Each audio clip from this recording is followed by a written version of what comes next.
Beekeeper, Sentencia a Muerte, dirigida por David Ayer y protagonizada por Jason Statham. Es una película de acción que combina elementos de intriga y venganza. La película, aunque no alcanza la sofisticación de Misión Imposible o la intensidad de John Wick, se distingue por su ingenio y entretenimiento, con secuencias de acción rápidas y personajes secundarios memorables. Beekeeper ofrece una experiencia cinematográfica tonta pero creíble, perfecta para los amantes más irreverentes del género de acción. Bienvenidos a Peli Express, donde podrás disfrutar de esta y otras películas increíbles. Trae unas golosinas contigo y acompáñanos a un mundo de lleno de incertidumbre y emociones a flor de piel. La historia comienza con Adam Clay, un ex agente conocido como un apicultor que ahora vive retirado en un campo. Un día, su vecina Eloise Parker le pide ayuda para deshacerse de una colmena de avispas invasoras en su almacén. Adam, tras capturar a las avispas, le advierte a Eloise que no debe acercarse al lugar durante 2 días, ya que las avispas restantes estarán muy agresivas. Eloise le agradece, pues Adam vive en sus terrenos y reconoce que sus tierras prosperan gracias a las abejas que él cuida. Adam lleva la colmena a su taller y las electrocuta para evitar que estas avispas invasoras erradiquen las colmenas de abejas, vitales para la polinización de las plantas. Luego se vuelve a poner su traje de apicultor y visita sus colmenas en medio de las plantaciones de flores. Usando humo para calmar a las abejas, Adam comienza a extraer miel. Mientras tanto, Eloise se dispone a revisar sus impuestos y estado bancario en su computadora, pero recibe una advertencia de que un disco duro está infectado. Sin pensarlo 2 veces, sigue las instrucciones en pantalla y llama al número proporcionado. Al otro lado del teléfono, un empleado de un call center, liderado por Mickey Garnett, le responde. Este le explica que el anuncio fue enviado por su empresa, que instaló el antivirus en su computadora. Cuando Eloise menciona que su hija suele encargarse de estos asuntos, Mickey le recomienda actualizar el antivirus llevando su computadora a un especialista. Sin embargo, también le advierte que al hacerlo sus datos podrían estar expuestos. Eloise, viviendo aislada, expresa que no tiene esa opción. Mickey entonces le ofrece un nuevo paquete de antivirus fácilmente descargable. Sin alternativas, Eloise acepta y sigue las instrucciones proporcionadas por Mickey. Eloise ingresa a una página llamada Amigo Amistoso para instalar el nuevo antivirus. Durante la instalación, Mickey Garnett, el empleado del call center, pausa la llamada y muestra a su equipo que la billetera de Eloise contiene miles de dólares de su seguro de vida, cuenta de retiro y pensión de profesora. Sin embargo, la mayor revelación es que Eloise es la destinataria de una cuenta de una fundación de niños con un saldo de $2 millones. Muy bien, clase. Comiencen a excavar la mina. Mickey reanuda la llamada y, después de ofrecerle reembolsar los $500 del antivirus por los inconvenientes, la convence de ingresar a su cuenta para verificarlo. Al hacerlo, Eloise observa que en realidad se han transferido $50,000, parte del plan de robo de Mickey. Lancen el anzuelo. Fingiendo un error y que será despedido, Mickey despierta la compasión de Eloise. Aunque inicialmente propone llamar al banco, Eloise termina usando la contraseña maestra de la cuenta para devolverle el dinero. En ese momento, al haber sido hackeada, todos sus fondos se transfieren a la cuenta de Mickey. ¡No saben cuánto nos amo! ¡Nos amo! Al actualizarse los datos, Eloise ve que su cuenta muestra solo ceros y empieza a recibir mensajes de su banco advirtiéndole sobre un fraude detectado. Adam pasa el día destilando la miel que ha cosechado de sus abejas. Como agradecimiento hacia Eloise, etiqueta el primer frasco con su nombre. Al caer la noche, Adam regresa a la casa de Eloise para entregarle la miel, pero ella no responde a la puerta. Preocupado, decide entrar por su cuenta. Dentro, todo está a oscuras, lo que lo hace sospechar de que alguien ajeno ha entrado. Armado con un cuchillo, busca a Eloise. En su búsqueda, Adam es interceptado por la agente Verona Parker, la hija de Eloise. Después de desarmarlo y someterlo, Verona exige explicaciones por su presencia en la casa. Justo en ese momento descubre el cuerpo de su madre, quien parece haberse suicidado.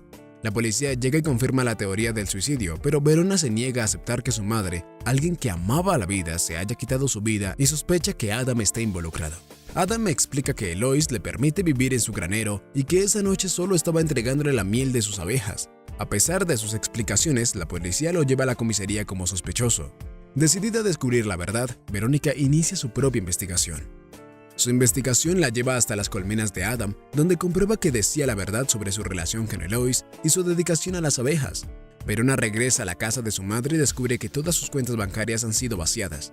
Poco después, la policía libera a Adam al confirmar que las huellas dactilares en el arma son de Eloise. Verona visita a Adam en el granero para disculparse. Mientras conversan, le agradece por cuidar de su madre. Quiero disculparme por lo de anoche. Es comprensible. Notando su acento, Deduce que Adam es inglés y menciona que Eloise lo apreciaba porque su otro hijo, un militar, fue asesinado en servicio hace unos años. Verona le cuenta que Eloise fue víctima de una estafa, perdiendo todo su dinero, incluidos los millones de la cuenta de la fundación. Adam pregunta por los estafadores, pero Verona le revela que, según la agente de crímenes cibernéticos, se trata de una banda sin nombre que ha operado durante 2 años.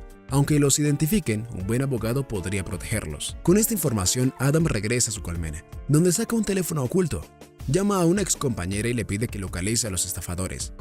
Es fácil.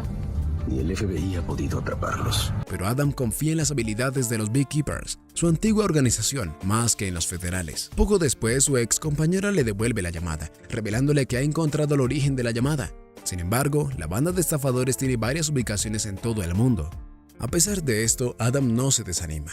Con tiempo de sobra, estando retirado, decide visitar cada uno de los puntos hasta erradicar a los estafadores. Adam llega a un edificio con varios litros de gasolina, donde 2 guardias lo interceptan y lo aconsejan marcharse. Les explica que están defendiendo criminales, pero ellos no se inmutan. Sin perder tiempo, Adam los noquea y desarma en un instante. Dentro del edificio se toma la molestia de anunciar su presencia firmando y advierte a las otras personas para que evacúen el lugar. Luego se dirige al piso donde operan los estafadores. Al principio estos lo ignoran, pensando que está loco, pero Adam estampa la cabeza de uno contra su escritorio, captando su atención. Con todos atentos, Adam los obliga a repetir un juramento en el que se comprometen a no robar a los débiles e indefensos. Luego comienza a verter gasolina por todo el lugar sin preocuparse por los que quedan impregnados.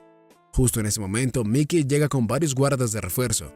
Después de dejarle claro a Adam que se está metiendo en una operación multimillonaria, ordena a sus hombres desfigurarlo. ¿Podrían patearle la cara, por favor? Adam enfrenta a los guardias uno por uno, no solo derribándolos, sino también humillándolos al punto de que Mickey retrocede asustado. Sin embargo, esto no le sirve de nada. Una vez que los guardias son vencidos, Adam construye una bomba con un poco de C4 y gasolina, advirtiéndoles que la próxima llamada que entre en el lugar activará la detonación. Ante esto, Mickey deja a los guardias tirados y sale corriendo. Mientras tanto, en el otro lado del mundo, un hombre que acaba de recibir la advertencia del virus decide llamar al número de los estafadores, desatando la explosión del piso. En las empresas Danforth en Boston, Massachusetts, Derek Danforth recibe una llamada de Mickey, quien le informa sobre lo sucedido con Adam y el incendio.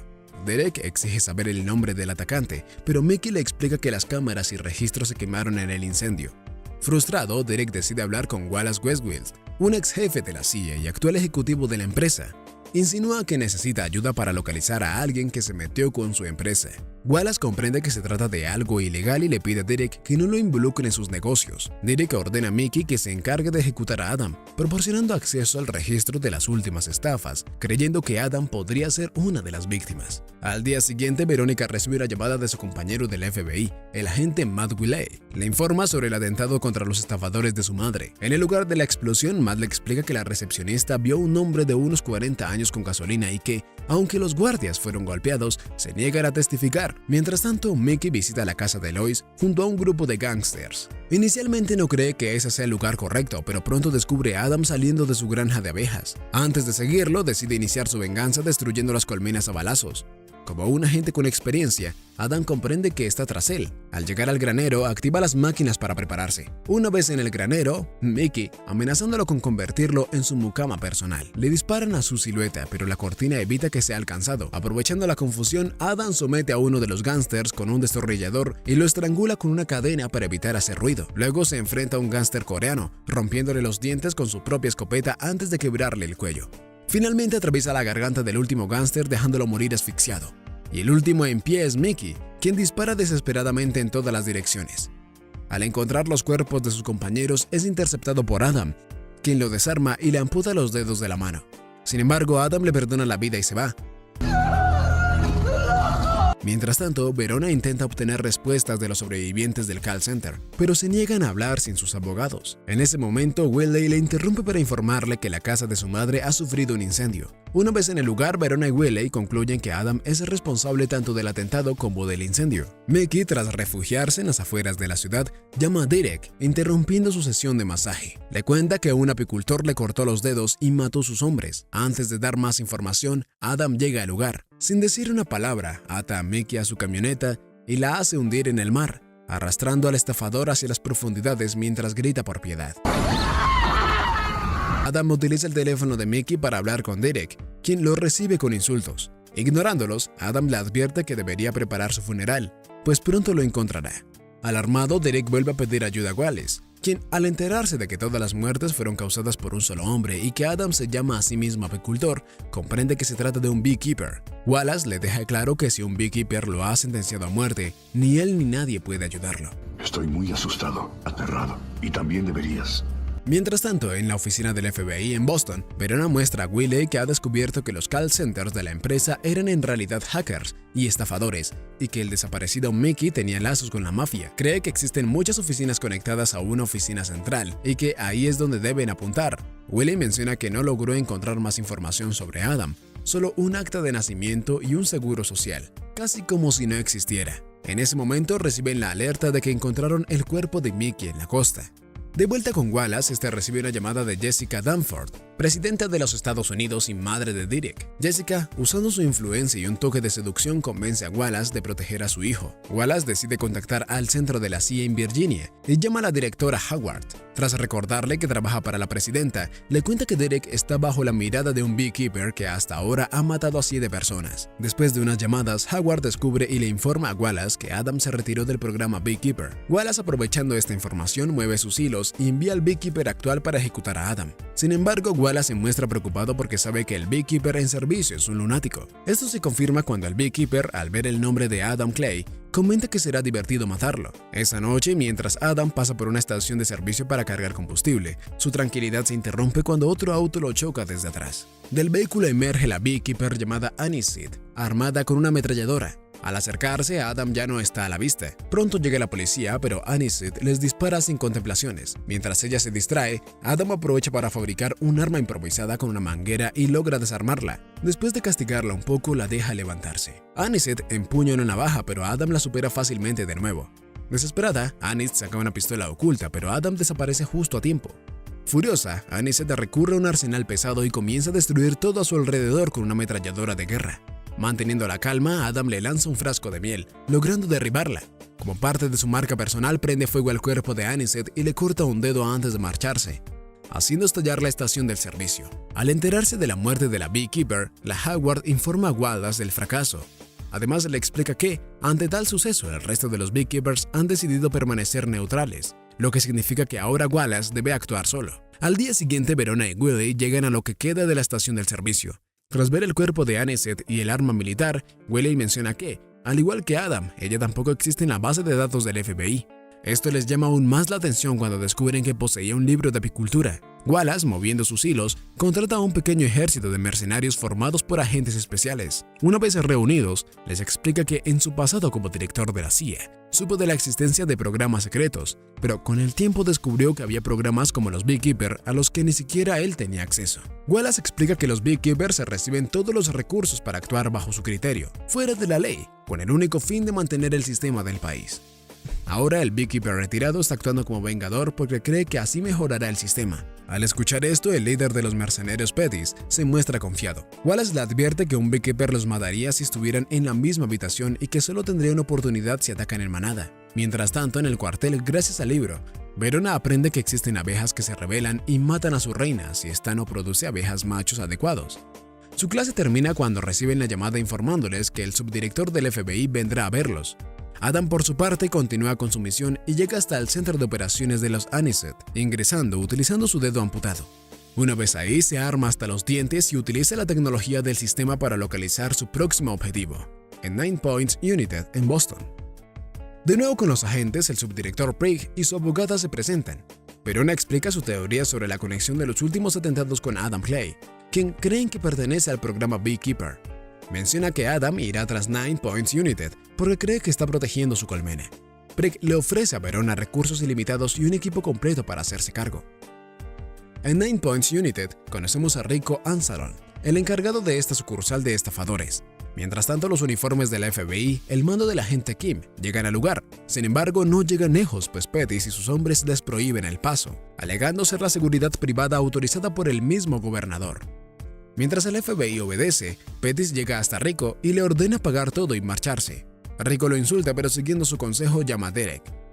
Cuando la gente Kim está ordenando crear un perímetro, llega Adam y le aconseja sin pudor usar bombas de humo para expulsar a la gente. Kim le exige que se identifique, Así que Adam le explica que ese es su nombre actual y que está siendo bueno porque no quiere explotar el edificio y hacer trabajar a los bomberos. Kim ordena arrestarlo, pero Adam lo somete rápidamente. Como el FBI está demasiado cerca entre sí, no pueden disparar. Adam aprovecha esto superando a Kim con su velocidad y creando el espacio suficiente para derribarlos usando sus propias armas. Mientras los agentes se retuercen en el suelo, Adam utiliza uno de ellos como rehén para ingresar al edificio. Cuando Derek responde a Rico, en lugar de ser precavido, deja en claro a Pettis que Wallace trabaja para él y que por eso Pettis le debe obediencia. Dicho esto, ordena dejar que Rico trabaje, ya que esta sucursal es la más grande de su empresa. Sin opciones, Pettis ordena la retirada, la cual es aplaudida por todos los estafadores, sin darse cuenta de que Adam se encuentra entre ellos. Cuando finalmente descubren su presencia, ya es tarde. Adam avanza como si nada hacia Rico. Sin embargo, el escándalo alerta a Pettis, iniciando una balacera contra Adam. Este esquiva las balas, destruyendo las máquinas en el proceso y escapa de la oficina hacia los pasillos. Allá aprovecha que los mercenarios se separan para alcanzarlos por separado. Comienza usando a un herido como señuelo, ahorcando a uno desde arriba y dejando inconsciente a otro de un golpe. El ruido atrae a Pettis, así que Adam enciende las luces de emergencia, lo que le permite sorprenderlo cuando se acerca y utilizar su propia arma para derribar a sus compañeros. Una vez que Adam comprende que Pettis solo es un mercenario, lo libera para luchar sin armas. Aunque Pettis se rompe las reglas empuñando un hacha, nada puede hacer contra Adam, quien bloquea todos sus ataques y termina noqueándolo con un extintor. Otro grupo de mercenarios intenta acorralarlo en el ascensor, pero Adam utiliza un sistema de cables para ponerse a salvo. Cuando los mercenarios se disponen a recargar munición, Adam aprovecha la oportunidad y explota el ascensor, causando su muerte. Cuando Verona y Willie finalmente llegan, ordenan avanzar para seguir a Adam. Al dar unos pasos, Verona es testigo de la caída del ascensor, por lo que toman las escaleras y observan el rastro de los muertos que Adam dejó a su paso. Adam regresa a las oficinas para eliminar a los últimos mercenarios y llegar hasta Rico, quien le pide piedad alegando ser solo un intermediario. A Adam no le interesa, así que inicia el interrogatorio exigiendo saber dónde termina todo el dinero. A pesar de los golpes, Rico se niega a hablar, por lo que Adam procede a engrapar su rostro. Luego de explicarle que está ahí porque Eloy se suicidó por su culpa, Rico, por miedo a más torturas, acepta hablar. Le revela que el máximo responsable es el hijo de la presidenta de los Estados Unidos, advirtiéndole que es intocable. Sin embargo, Adam jura que cuando la colmena pierde el equilibrio, nadie es intocable y que reemplazará a la reina. Justo en ese momento llega Verona, quien reconoce a Adam de inmediato. Adam le cuenta que Rico también es responsable por la muerte de su madre, aunque ella alega que existen leyes para juzgar. Él deja en claro que solo intervino porque la ley ha fallado. Pronto el lugar es rodeado, pero Adam ya está fuera, donde encuentra a Willie. Lo reduce sin problemas. Willie le pide piedad, mencionando que tiene hijos y Adam, sabiendo esto, se marcha sin problemas. Más tarde, al indagar en la oficina, Verona descubre que Rico está relacionado con Dicker, comprendiendo así que el caso es más complicado del que parece. Cuando Wallace y Dicker se enteran de lo sucedido, Wallace le aconseja a Dicker pedirle ayuda a su madre. Si están cerca de ella, Adam no podrá acercarse. Dicker comprende que Wallace tiene miedo, así que sigue el consejo y convence a su madre, la presidenta, de que lo acepte en su casa durante el fin de semana. Mientras tanto, al ver lo sucedido, Willie no comprende por qué Verona no deja que Adam vengue a su madre, pero ella le recuerda que, al hacer su juramento por la ley, no puede quedarse al margen, aunque Adam tenga razón. Más tarde, cuando Brick llama a Verona, le informa que descubrieron que además de Nine Points United, la otra empresa relacionada con las estafas y por la que Adam va es empresa Danforth, con ingresos anuales de $10,000 millones. Ante esto, Brick recuerda que la presidenta autorizó su compañía y ahora saben que fue con dinero robado, pero les ordena no revelar la información a terceros por el momento. Dicho esto, Verona le explica a Brick que cree que Adam ha decidido seguir a la presidenta por haber tenido descendencia defectuosa. Ante esto, Brick le recompensa con un cheque en blanco para actuar. Al día siguiente, Verona y Willie logran ingresar a la zona residencial Danforth, donde el servicio secreto resguarda la casa. Aquí, junto a Wallace y Dicker, se encuentran a Lazarus, quien al ver los antecedentes de Adam en acción, menciona que una vez tuvo suficiente suerte para matar a un beekeeper y, a cambio, solo perdió una pierna. Dicho esto, le promete a Dicker que sus hombres están en camino y parece ser capaces de vencer a Adam, ya que hasta Wallace los reconoce. Por su parte, Adam se infiltra en el desagüe y, antes de que la salida sea cerrada, logra subirse a un camión. Cuando llega quien debe registrarlo, Adam lo somete e intercambian lugares con él, ingresando a la residencia como si nada. Cuando la presidenta llega, se reúne con Dicker, a quien encuentra drogándose. Ella le exige saber por qué Wallace está más nervioso de lo normal, pero Dicker asegura que todo está en orden. Mientras Lazarus recibe a su equipo, Adam avanza colocando bombas en los vehículos y luego se viste de traje para entrar a la fiesta de la residencia. En el mismo lugar, cuando la presidenta habla con Prick y se entera de lo sucedido, hace que su hijo se una a ellos en una reunión improvisada. Aquí Prick le pregunta a Derek si está familiarizado con la empresa que está siendo atacada, Nines Point United. Derek le dice que aceptó ser un inversor y asesor. Cuando Prick le pregunta si conoce el algoritmo que desarrolló los servicios de la CIA sobre atracción de datos, Derek no sabe qué responder. Al mismo tiempo, cuando Verona descubre que Adam está en la fiesta, alerta al resto y activa el protocolo de seguridad. Pronto logran acorralarlo junto a Lazarus, quien está listo para volarle los sesos. Aunque Verona se opone, Wallace autoriza la ejecución. Sin embargo, Adam detona las bombas que había colocado, lo que permite desarmar a Lazarus, perforando su rostro y luego derribando a varios de sus hombres. Aunque Adam se marcha, Lazarus continúa con vida. Adam utiliza un rehén para avanzar a la fiesta, ejecutando más hombres de Lazarus. Mientras tanto, la presidenta le echa la culpa a Dicker, quien le revela que enseñó al software de la CIA a buscar dinero en lugar de terroristas para financiar su compañía, ya que iba perdiendo en las encuestas en 15 de los 20 estados que necesitaba. A pesar de esto, la presidenta decide que le dirá la verdad al beekeeper que los persigue y luego a la prensa, aunque ello le cueste ser destituida. Está dispuesta a pagar las consecuencias. Adam enfrenta a todos los que lo confrontaron, disparando, arrojándolos por las escaleras y golpeándolos. Llega a un pasillo donde Lazarus lo sorprende, estrellándolo varias veces contra los muros de cristal. No obstante, Adam utiliza un vidrio para apuñalarle el rostro, poniéndolos en las mismas condiciones. Lazarus empuña su navaja y reanuda la batalla, demostrando ser el adversario más difícil que Adam ha enfrentado. Logra apuñalarlo en el vientre y, al superarlo en fuerza, lo acorrala con el filo de su navaja. Sin embargo, Adam descubre y ataca la pierna de metal de Lazarus, obteniendo la ventaja. Luego de apuñalar a Lazarus, Adam lo ejecuta provocándole una hemorragia en el cuello. Wallace, impresionado por la capacidad de Adam como beekeeper, le aconseja marcharse en paz. Sin embargo, Adam explica que continuará porque es un asunto personal y porque es lo correcto. Dicho esto, coloca una bomba en la puerta que protege a la presidenta. Wallace intenta interponerse, pero Adam le disloca la mano y lo aparta. Dentro, Dicker decide asesinar a Prick para que no hayan testigos justo cuando Adam logra entrar. Dicker se protege tomando de rehén a su madre. En ese instante llega Verona. Adam le pide que decida si trabaja para la ley o la justicia. Dicker, impaciente, está listo para asesinar a su madre, pero Adam se adelanta y le atraviesa el cráneo. Luego escapa por la ventana. Aunque Verona lo tiene en la mira, comprende lo sucedido y le permite marcharse. Una vez en la playa, Adam usa el equipo que previamente había enterrado para desaparecer sumergiéndose en el mar. Y bien, ¿te quedaron golosinas? Si la respuesta es sí, te invitamos a ver más videos como este en nuestro canal. Suscríbete y dale like. Si la respuesta es no, igual suscríbete.